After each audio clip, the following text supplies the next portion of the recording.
Welcome. This is David Boles, Human Meme. Today's topic, an occurrence at Owl Creek Bridge.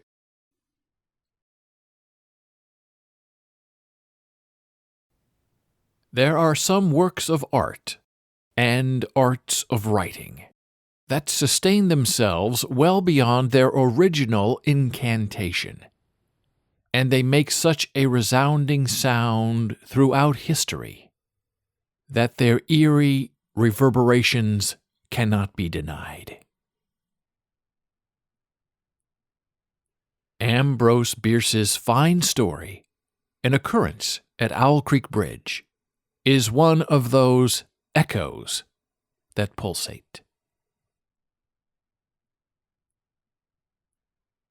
An Occurrence at Owl Creek Bridge was first written in 1890 and published in the San Francisco Examiner. And the story started a whole new genre of horror storytelling, where the terror came from within the human mind and was not of supernatural predation. An Occurrence at Owl Creek Bridge is a Civil War story set in 1862.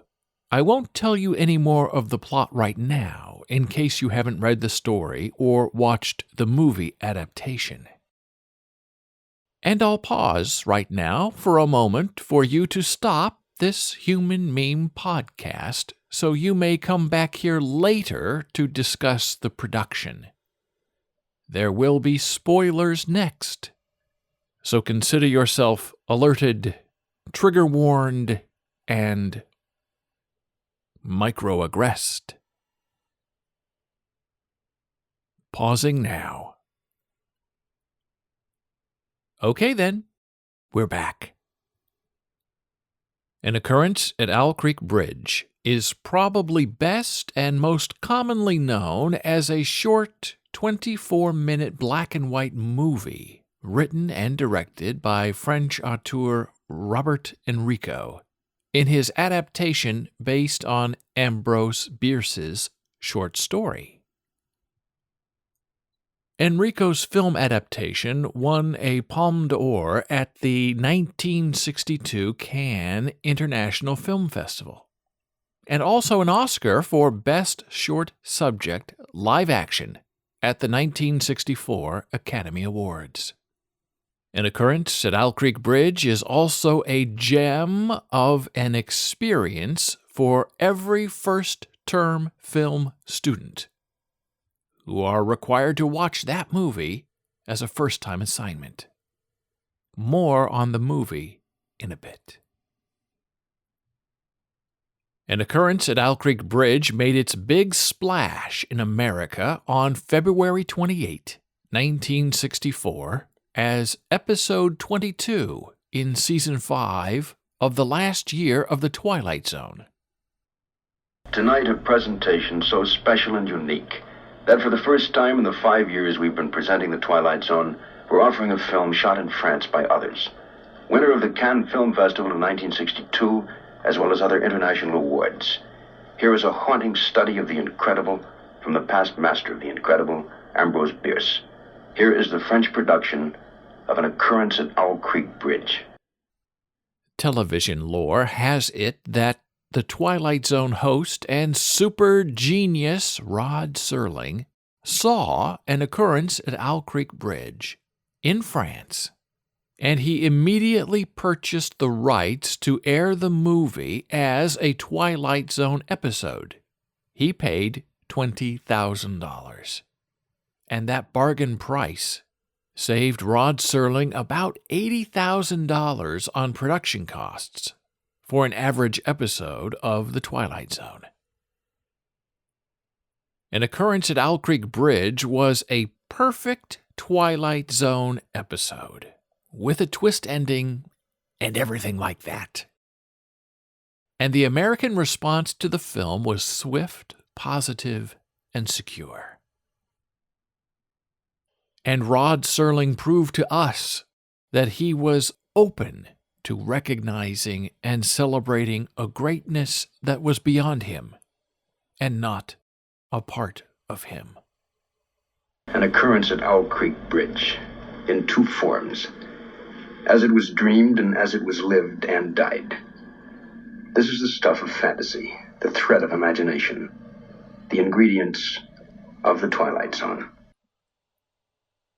Now, the real lasting power of an occurrence at Owl Creek Bridge is in film schools all across America, and also in English courses as well. All viewings of the movie expose students to the underlying literature of the Bierce original short story, and then the magnificent adaptation of that piece of literature into the short movie by Robert Enrico makes history and fans of the movement.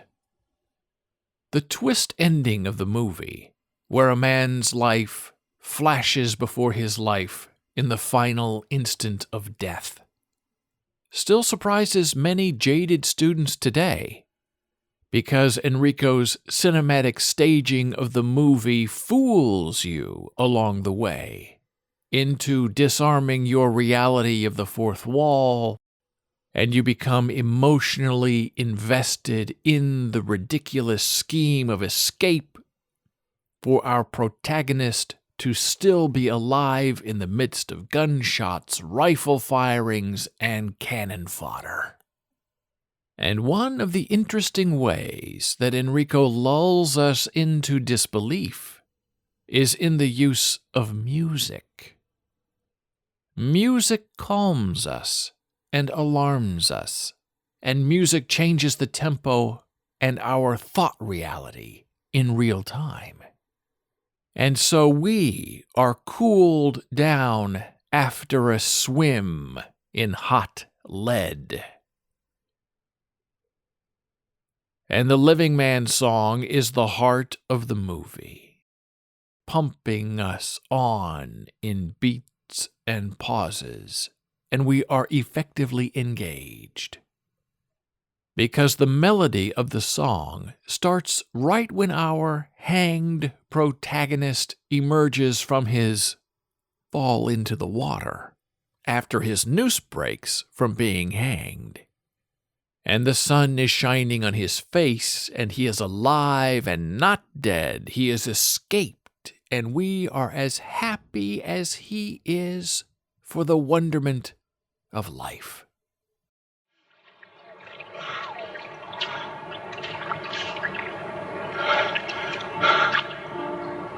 A living man. A living man. I want to be a living man. And all the world, he moves around. He walks around. He turns around. I see each tree. I read each vein, I hear each bird upon each leaf, the buzzing flies, the splashing fish, they moves around this living man, a living man. A living man. I want to be a living man. So now that we're actively invested in the man's escape back home, and we saw a flashback to that home plantation when the noose was first placed around his neck, and we are longing for his successful triumph against death, the system, and a return home. One of the final shots of the movie, of the man running home into the arms of his waiting, loving wife, is expertly produced to create tension and longing within us. As he runs to her, he gets farther away from her. Then we see his wife is confused, and we're back to him. and he gets closer to us, and then falls away again and again and again. And that effect, that tool, that technique of mastery of storytelling on film is done with a telephoto lens and distance kerning, as well as a zooming out as the man gets closer to us, forever and perpetually keeping him at bay and his love far away. Until that moment, that ultimate and unbelievable moment, when the man is yanked away from his wife's embrace at the last moment. And we see him there, hanged by the neck, dead at the end of a rope, swinging from the side of a bridge. Traitor to both home and country, and the only escape was in his mind. In his mind. The mind. Our mind. Where we all choose to escape in times of trouble and indiscretion and mutation and inequity. How many of us have stepped off a bridge unwittingly to see our life flash before our eyes in the split of a second, only to, in the end, realize how we've been dead all along, hanged and limp and swinging, all since the first footfall.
Thank you for listening.